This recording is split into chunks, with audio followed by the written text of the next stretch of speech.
fighting for the poor people. They didn't represent no poor person, you know. They were representing the $7 million contractor. Typical PNM style. They were not representing the worker. They were representing the who? The contractor. The $7 million man.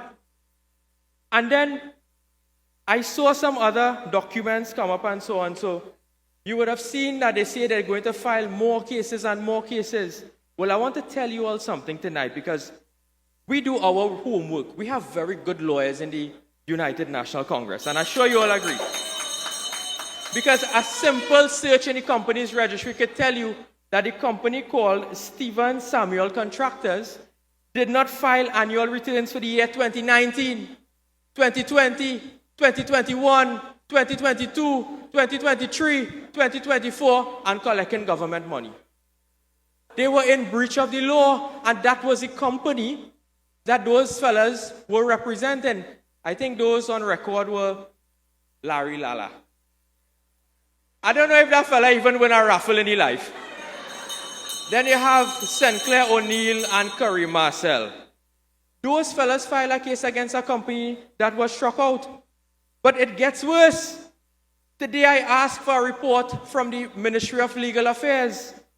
Of the total 326 companies that are contractors with the CPEP, I can tell you tonight that 32 of those companies were struck off from the registry. 32. And one company was not even found on the registry. Could you imagine that? Could you imagine that? Heads must roll at CPEP. Heads must roll.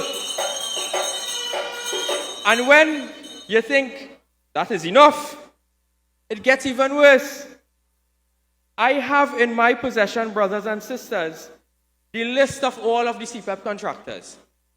The list of all of the 326 CPEP contractors. And all you want to bring case, I want to give them a warning tonight. All you want to bring case, you are going to open up a can of worms. Because tonight I want to share some names with you all. I have no parliamentary privilege.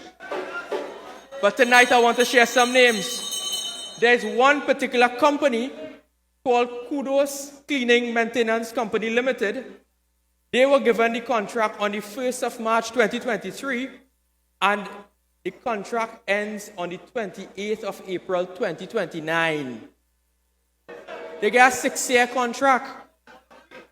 Now, I went in the company's registry and pulled up to find out who is the owner of this company. The company is called what? Kudos Cleaning Maintenance Company Limited. A person who has beneficial ownership in this company is one Nigel Wayne Cotter. I wonder if this is the same PNM councillor in the San Fernando City Corporation. So what poor people are representing? Is this a PNM councillor that was given a CPEP contract through his company? Let me go again. I want to ask Faris if you know a fella called, I get the fella name correct, Peter Michael Lakis. A company called Arian Marketing and Contracting. I want to ask if Faris know this fella, because this company was given a contract on the 10th of October 2022, and it will expire on the 9th of October 2029. 7 years. 7 years.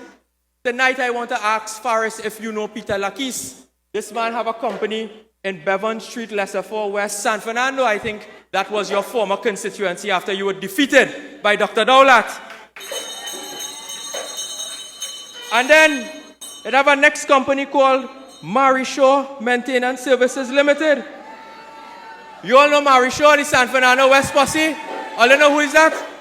Is that a PNM activist? Is Jamila Marishaw a former PNM candidate?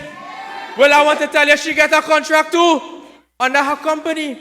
So tonight, my brothers and sisters, and her contract was given on the 31st of March 2023 and will expire on the 30th of March 2029. So you understand, when they go on the media and they say they're representing poor people, you see who they're representing? Friends, family, financiers, and PNM activists and councillors. This is what was taking place at the CPEP company. heads will roll. We are here to protect the public's interest, and we are protecting the public's interest. That is what we will do. That is what we will do. And let me tell you, Marishaw Company got struck out on the 9th of January 2025. Look at right here.